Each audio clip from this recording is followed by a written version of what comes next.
is something that will continue for them. And they've got good shooters. They just didn't shoot it well.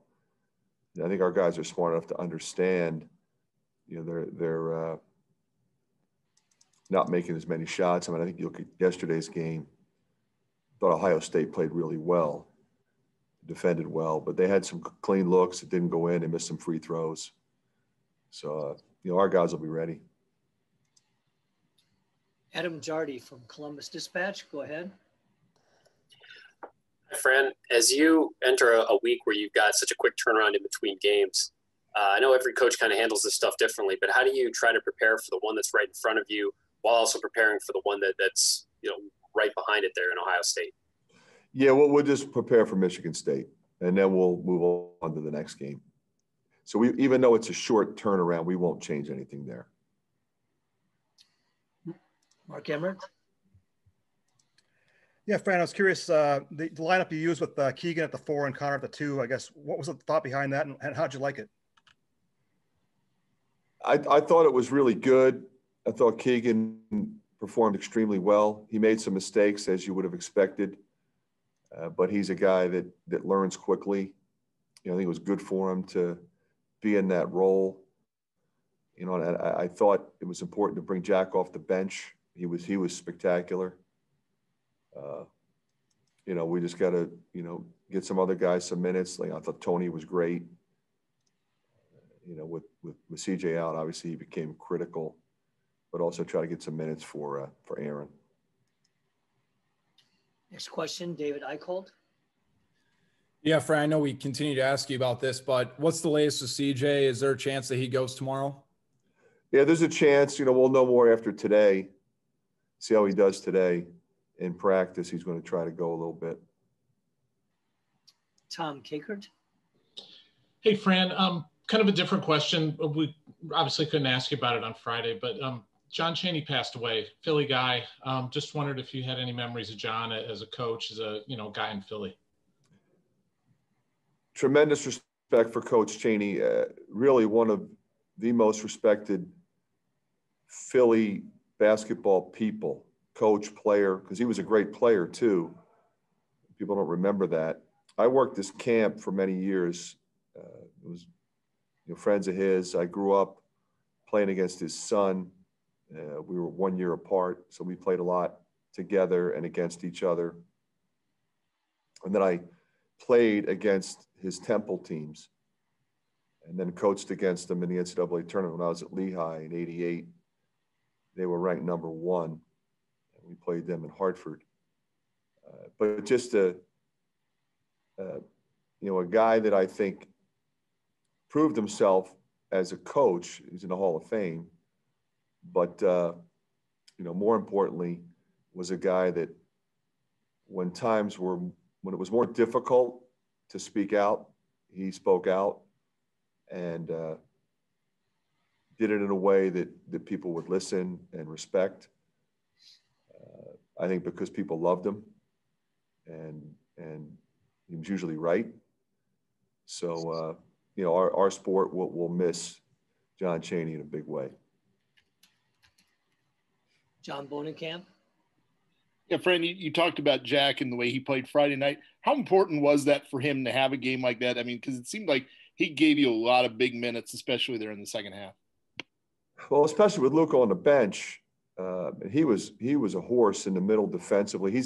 He's really good defensively, not only in terms of being able to use his length, but recognizing what's coming, where to go, where to be, and more importantly, help his teammates with communication. And he's one of those guys. He's always in the right place. And when you have a 7-footer with a 7'3" wingspan, it's in the right place. He's going to impact the game. He got some buckets, so he's a guy that can impact the game offensively as well. And, as he gets more and more opportunities, he'll start making his three. Adam from Columbus, you have another question there? Yeah, thank you. Fran, like you said, you're not, really start preparing for Ohio State until after you play Michigan State first. But is there anything about Ohio State that has caught your eye to this point? And maybe in crossover film, things like that? Yeah, I think they've been really impressive. I think they're consistent. They've got depth. They defend. They move the ball, share the ball. They got some guys that are really playing well. I mean, EJ is really, one of the best players in the country, I think. And now they got CJ back. He was hurt. That's a help. But there's a lot of weapons there. Aaron's is shooting the ball. I mean, Towns comes off the bench. I mean, Young's terrific. I mean, Washington. They got a lot of weapons. Chad Leistico. Hey, Fran, just want to ask a philosophical question. Do you go into games kind of with pre-planned substitution patterns? Or do you go by feel? Kind of walk me through kind of your thought process as the game goes on with subs. Yeah, sometimes it's dictated by foul trouble, but normally we'll try to gauge, is anybody tired? Does anybody need a blow? We try to rest our guys, our starters for stretches in the first half. So, we kind of know who 6, 7, 8, 9 are.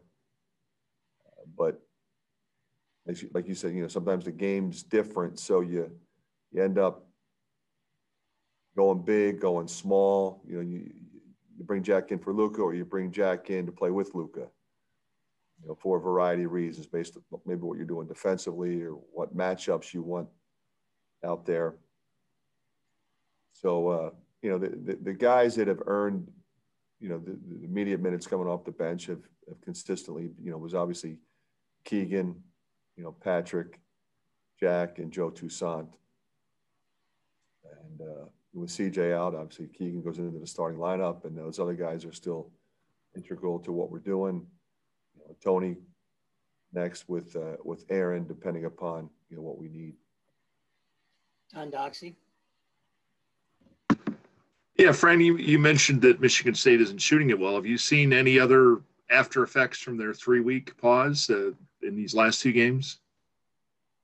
Well, I think you saw it in the Rutgers game. I mean, I thought Rutgers played extremely well. If anybody watched that game, I mean, they were really moving and attacking and playing great defense. But Michigan State was not themselves in that game. I think they were closer to themselves yesterday against a really good Ohio State team on the road. So I think, it stands to reason if you're out that long. Langford was 4 for 15 yesterday. He was one of the guys that was out. So he's a really good player. So who knows, what's going to happen in the next one. But he's obviously going to be at the top of anybody's scout report playing Michigan State. Scott Docterman. Yeah, Fran, you look at some of the teams that have had pauses. Michigan State still has, I think, 12 games to make up. Michigan has 11, Nebraska 15. Do you think the fact that there's only 35 days or roughly left to the regular season, do you think it's possible that the Big Ten will want to use that its championship week maybe as a makeup week instead? Or do you think that there's a real commitment to putting forth the Big Ten tournament this year? I think we'll have the Big Ten tournament. So you think there could be a stagger in the number of regular season games, and that's probably – Yeah, you're just going to have to squeeze them in, I think. Jarek, go ahead, Jarek. Hey, Fran, this game originally slotted to take place back in January. I know Michigan State hasn't played a ton since then, but is there anything that you've learned more about your team or the Spartans since then, or is the scouting report sort of looking similar to as it did in January? Yeah, I think it's fairly similar. Both teams have qualities that won't change not only from week to week, but year to year. Focusing on personnel. They got most of their guys ready to go. Gabe Brown didn't play in the last game, so don't know what his status will be. CJ didn't play in the last game, but other than that, it's the same guys, same coach, same philosophy. So it won't change that much. Mike Hlas. Fran, how do you do post-game messaging? Do you try to get in their ears right after a game when things are fresh? Do you wait a day so that you've had time to think things over, and so have they? And what was the takeaway from Friday night? Yeah, Friday night, after the game, and Friday night or any other night for me, it's going to be pretty matter of fact. You know, we will not accentuate the negative or accentuate the positive. We will discuss both as it relates to what we did as a team, what individuals did. You know, it's not going to be in any way to make anybody feel bad.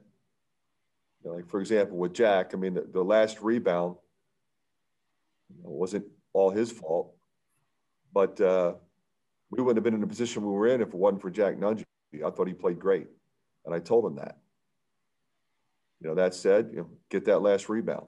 You know, Bohannon and Wieskamp were right in there too. Those guys have to get that rebound. Now, they might have fouled us with 4 seconds to go and down 3, who knows. But, you know, so you point out what they could have done, or maybe something they didn't think about. You hold them accountable. But I think, you know, to further answer your question, I think you're right in the sense that it makes more sense to wait a day, not only because, you know, there's emotion involved right after the game, but we've all had a chance to go back and review the film and kind of point out, okay, we were expecting to do this, or defensively we were trying to do that, and we didn't get that done. Show it to them. Okay, why didn't we get it done? How can we be better? But at the end of the day, you're always going to hold them accountable for the information that was in the scouting report that they may or may not have carried out. And they have to know and understand that has to be done. But again, you know, it's a fluid game. A lot of things happen. Guys make mistakes, and you want them to be able to play through them and not let it linger. So you can't be harping and micromanaging every possession. You got to understand a little bit of the big picture too. You got to let them play. So there's a fine line there. And so I think the messaging is always going to be, how do we get better? And Pat Hardy?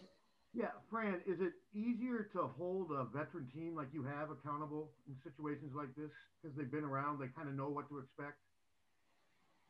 I think it is, Pat. And I also think it's easier for them to hold each other accountable, because I think that's important as well. So I'm not the only one that's feeding them information. You know, they have to not only hold each other accountable after the game, but during the game, as the game is progressing. If somebody doesn't run back on defense, or somebody doesn't recognize the intricacies of the scouting report and makes a mistake or two, because we all know that, you know, one mistake can't become 3 or 4. So I think our guys, they know our system well enough, they know me well enough, that I am going to hold them accountable, but it's going to be done in a professional way. All right. Any other questions for Coach? All right. Hey, Joe, is there a number you can put on the number of times you and Joey Hauser played together in basketball? And what's it going to be like going up against him in a basketball game? Yeah, I'm definitely excited for this opportunity. We obviously grew up, like you guys know, playing AU together. So he's obviously a really good teammate and a good friend of mine. So anytime that you get to play a guy that you either played with or played against growing up, it's pretty cool to play against them, especially at this type of level. Other questions for Joe? Go ahead, David. Yeah, Joe, obviously you guys only played like 1 game in 9 days, but now you got 3 in about a 6-day span. I mean, when you're coming off a tough loss like Illinois, is this sort of the week that you'd like, or would you rather maybe have 1 or 2 games get back going? Yeah, I mean, we're extremely motivated after that loss and, you know, back-to-back losses. And we feel that this is a great opportunity for us to get 3 wins this week. And we just got to take it 1 game at a time and just really focus on this Michigan State team that's coming in here tomorrow night. Mark Emmert. Yeah, Joe. What's the I guess the mood of the team after that game at Illinois? Are you guys kind of disappointed with the way you played, or do you think you played a good game and they just played a little bit better than you? I mean, it's a little bit of both. Yeah, I think it's a combination of learning from our mistakes in that game and channeling that energy and motivation from those couple losses into this week and really taking it out on these teams that are in front of us. And Adam Jardy from Columbus. Go ahead, Adam. Thank you. Joe, as you prepare for this week and when you have two teams in such a short span of time, I don't know how much you've been able to maybe focus on Ohio State, but as you look at them, what concerns you about Ohio State? What do you think about that matchup? Yeah, I mean, at this point, we're focused on Michigan State. Like I said, we play them tomorrow night, so they have our full focus. But obviously, just being a part of the Big Ten and watching games throughout the year, you can tell that Ohio State's a really good team and have a lot of talented pieces. So that'll definitely be a tough matchup. Grant Becker. Joe, I kind of asked Jordan and Luka about this a couple weeks ago when you guys were preparing to play Michigan State last time before that got postponed. And this Michigan State team just isn't on the same level by really any objective measure that any Michigan State team you've seen has been. What do you think is going on with them? And what is it like? I mean, your entire life, Michigan State has been basically top 25 team the entire time. What's it like to see them in this spot? Yeah, I mean, we know they're still an extremely physical team. We know that they have a lot of talented pieces on their team. And, yeah, they've lost some games this year, but we know the type of talent that they have. And we really got to prepare well for this one because it's going to be a dogfight tomorrow. As you guys know, I'm playing Michigan State every year. There's always a tough team, and it'll be tough. Tom Kakert. Joe, a couple of weeks ago, you had a little down stretch and you kind of took it out in practice. Did you see that yesterday from almost the entire team, that everybody's just kind of, for lack of a better word, ticked off? Yeah, I would say so. I think we had one of our better practices of the season yesterday, and that has to carry over today as well in preparation for this big week ahead. And I think just focusing on learning from our mistakes and really applying those into practice, I think it will help us translate well into games. Anything else for Joe? All right. Yeah, Keegan, I want to ask you about your first start. I guess how do you think you did in that moment? Yeah, first start. I mean, is obviously something that you look forward to. Playing college basketball, starting at any level of basketball, D1, D3, D2, NAI, JUCO, whatever. But at the end of the day, we didn't win. We didn't get the win that we wanted to in the rivalry game. Myself, I mean, I made a lot of mistakes that I need to correct going into our future games. And I've just been going over film the last couple of days after the game, making sure that I learn from my experiences and I only get better from this point forward. Tom Kakert. Keegan, the other night, or the other day, I think Fran said something about you. Sometimes you're almost too hard on yourself. Do you have to learn? Does he talk to you about that? And do you have to kind of learn not to be as hard on yourself? Yeah, I mean, he's really honest with me about what I need to work on, what I need to make our team succeed. And I just feel like I put pressure on myself that I feel like I need to put on myself just to be successful at this level. Sometimes that can be good or bad. But at the end of the day, he understands that he believes in me, that whatever I do on the court, we'll learn from it, move on, and just get better each and every day. Chad Leistikow. Hey, Keegan. Joe Wieskamp mentioned a moment ago he thought you guys had one of your better practices of the season yesterday. Would you agree with that? And what constitutes a good practice? What looked good there? Yeah, just yesterday our energy was super high. We were really motivated. We were communicating on the court. We were getting on each other. If we need anything to correct. Just overall, the intensity of the practice was as high as it's ever been this whole season, preseason, this summer, and during the season. I just feel like yesterday was a really big step forward for us. Scott Docterman. Yeah, Keegan, what are the conversations like after the game with your dad? I mean, is it all basketball? Is it a little bit of basketball? Does he try to correct you? Does he just be there to be a shoulder to, to lay your head on? I mean, what's kind of those conversations like? No, he's my biggest motivator, but he's also my biggest critic. And that's good for myself and my improvement in this game.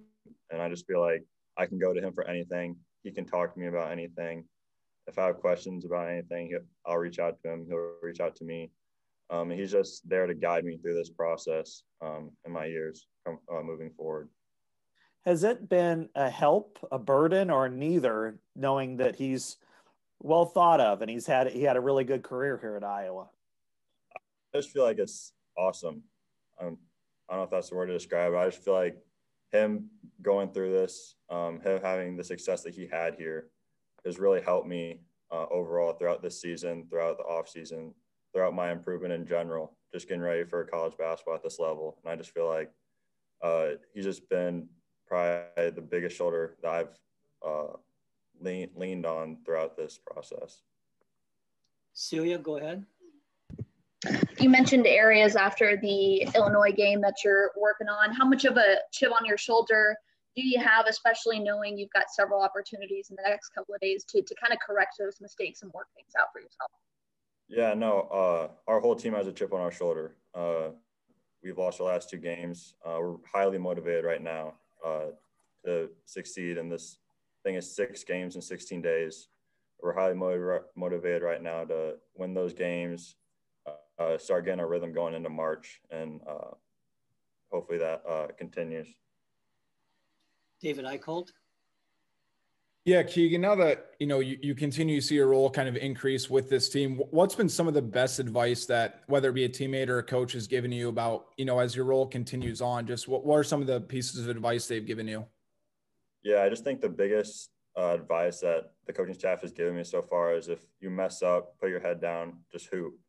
And I just think that's something that I've taken to heart because I've made a lot of mistakes with the more minutes that have increased. And I just think that just if I make a mistake, just hoop and just play the game or play my game. And at the end of the day, good things will happen. Other questions for Keegan?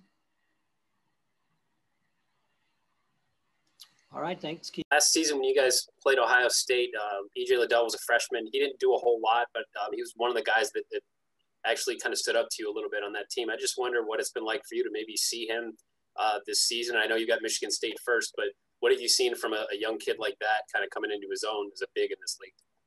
Yeah, I mean, obviously we're, focused on Michigan State right now, but, I've watched Ohio State throughout the season. I've watched E.J. Liddell a lot.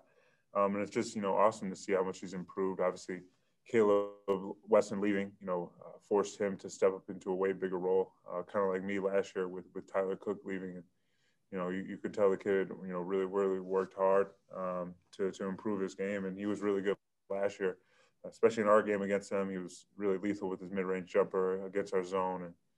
And he did a really good job that whole year, when he could. Obviously he just didn't have as many opportunities because of Caleb Wesson. But, he grinded in the offseason and it's paying off for him. So it's great to see, a player like that who's working hard and seeing the benefits of that. So, their whole team is really, really good. And, we're excited after this Michigan State game to start focusing on them and get ready for that game.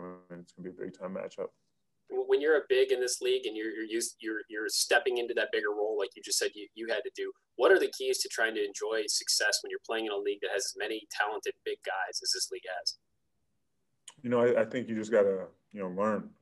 Every game is a new experience. You're going against a really good big, and it's just going to be a learning experience, especially, him, now starting to face, a lot of double teams and different defenses. There's so much he has to, he's learned so far this season. And, obviously he's a sophomore, but, he's probably, experienced now to the point where he's playing like a senior. So, I think, any player in the Big Ten, once you become, a guy who, on the opposite scouting report, you're at the top of the list, it forces you to, really have to dive deep into film and different things to be able to understand how to score and how to still help your team. And I think he's done a great job of that.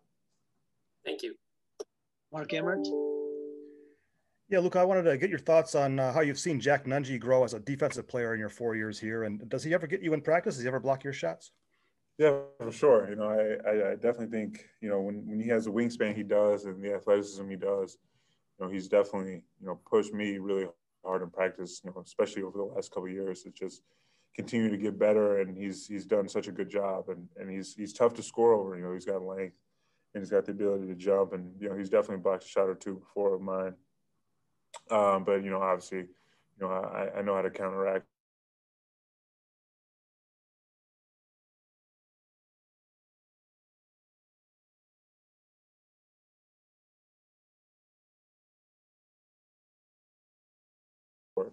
In the Big Ten, it's just it's awesome, and it helps you, forces you to really, work hard and get better.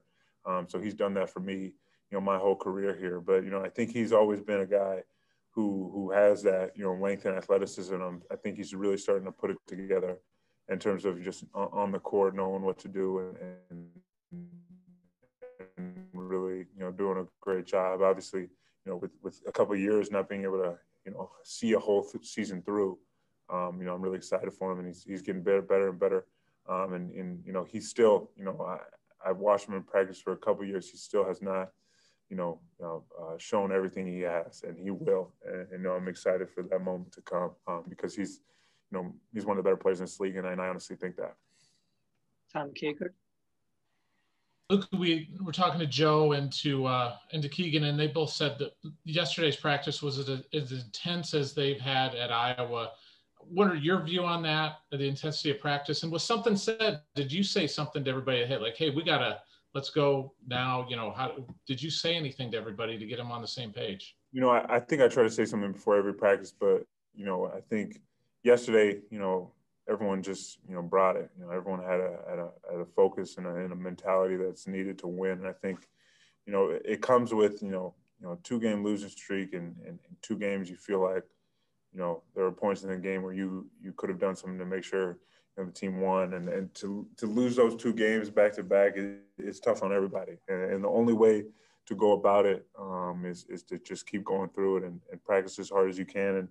And I know for sure that the captains of the team, me, Connor, and Jordan, we all talked to the team after the Indiana game and tried to refocus our group. And obviously, we weren't able to win the Illinois game, but I was just really proud of everybody yesterday in practice. And, like they said, it was a really intense practice, especially our defense. Just, we were really doing a good job in different areas that we didn't do such a great job at Illinois or against Indiana. So, it's good to see, our group be able to go out there and do the things we want to do. And, we need to translate that to the court. John Bonenkamp. You got 3 games between tomorrow and Sunday. What's it like for a player, and do you guys like to have that kind of schedule, do you think? Yeah, I love that. I would play every day if I could, and so I'm excited that we get to play a lot of games in a row. Obviously, having Indiana and Illinois be 8 days apart was a little tough. Just waiting for the game. So we're excited for this stretch. We know it's a huge stretch for our team. So we know we need to be focused and locked in and, take care of our bodies and make sure that we're healthy going forward. But, I think, this is a key stretch for us. And I think, every basketball player, loves to play. So, when you have a stretch like this with a couple games in a row, it's a lot of fun. It's more fun to, play than, be sitting on the couch watching other teams play. So, we're really excited. Chad Leistko. Hey, Luke, I remember talking to you after the game up in East Lansing last year. I think I don't know how many times you had to crash to the floor in that one, but do you remember that being one of the more physical games you've encountered? And do you kind of expect more of the same whenever you face the Spartans? Definitely. I think, whenever you play Michigan State, it's a different type of game. It's a very physical matchup. Both teams, just we play physical, we play tough, and it's a war in the paint. And it's just Big Ten basketball, and that's what Michigan State represents. So last year was obviously a battle, and we played really, really good for some stretches there. And the league got away from us. We weren't able to close that one out, and that hurts. But we we understand, what we're going into with this game. We know how we have to bring in and how physical we have to be and how well we have to rebound, because this is a team that prides himself on being the tougher team. We got to make sure we don't let that happen. But obviously, last year, they were really physical on me, double teaming me, triple teaming me, doing whatever, making me play in a crowd. And, I think for stretches I was really good, and, some stretches I wasn't. And so I know, this is a game that, they're going to bring that type of pressure towards me. So I'm ready for anything. I've worked on my game a lot and gotten even stronger than I was last year. So, I'm definitely, prepared for this matchup. Yeah. Grant Becker. Luka, we talked about this a couple weeks ago when you guys were preparing for Michigan State the first time, but obviously they came off a pause now. They've had another tough couple losses, but they haven't missed a tournament since the late 90s. Right now they're in position to miss it. What is the difference with this team? And do you feel like maybe there's going to be a sense of desperation from them the rest of the way because they've got a lot of work to do to get themselves into March Madness? Yeah, no, I think every team in our league still knows that Michigan State is one of the best teams in the country. They've had a couple games that haven't gone their way. They've had a couple games where they didn't shoot the ball well or whatever the case may be. But we all know what Michigan State is, and they are one of the best teams in this league, no matter what their record says. So, we know it's going to be a big challenge for us to be able to, stop this team and make sure that we can score on their defense. It's going to be tough, but, our team is ready for the challenge, and we're excited about the matchup. But this team, is just as good as all the other teams. They've missed a couple opportunities and had some, bad bounces or whatever the case may be. But, I think, they'll get it going at some point. We just, we're trying to make sure that it's not tomorrow. Tom Kakert. We were early in your career, you were pretty tough on yourself at times, and you still are. You push yourself and you're critical of yourself. Fran was talking about Keegan Murray doing the same thing. How do you help him with that kind of processing, how not to be too critical of yourself and kind of how to improve? Definitely. I think I try to help anybody on the team where I see that happening. I think, even Tony Perkins was kind of struggling after the Indiana game. He was in there for a little bit and he was worried after the game. So, I've talked to multiple people and especially the young guys. It's just, they got to understand when they're in there, you can't be worried about anything, just about just playing, being yourself and doing what coach recruited you to do. Just play basketball and do your thing. You can't go out there, thinking about anything else. You can't, not be in the moment. And, that's something I struggled with when I was younger. So, I've definitely tried to help these guys as much as I can and make sure they know that, if you go out there and play hard, that's all you can do. So you can't control anything else that happens. Just play as hard as you can for the time that you're out there. And I think, Keegan, is tough on himself, but he's been tremendous for us this year. And he's going to continue to be, really, really good, and he's going to get even better. And I think, he's just, growing with more experiences of playing in this league. And obviously he's shifted his role when CJ went out and into playing, 31 minutes at Illinois in a game like that. It's impressive to say the least. So, we're excited, for him, and then he's going to continue to, go forward. But, that mindset is a mindset you need. You need to be, if you're critical of yourself, that's good. You need to learn not to be too hard on yourself, but it's good that it's a good sign that he does think that. Mike Kloss.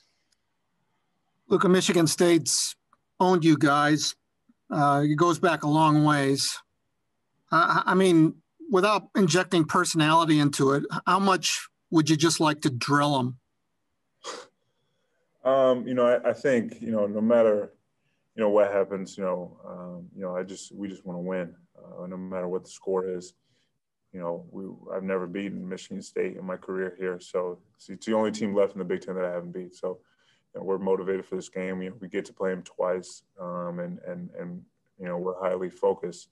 But we know that, this team is not a team that's just going to roll over, and they're going to continue to get back up and throw punches. And, when you have a team coached by, Tom Izzo, that's what they're going to do. They're going to play tough. They're going to play hard and make it hard on everybody they play.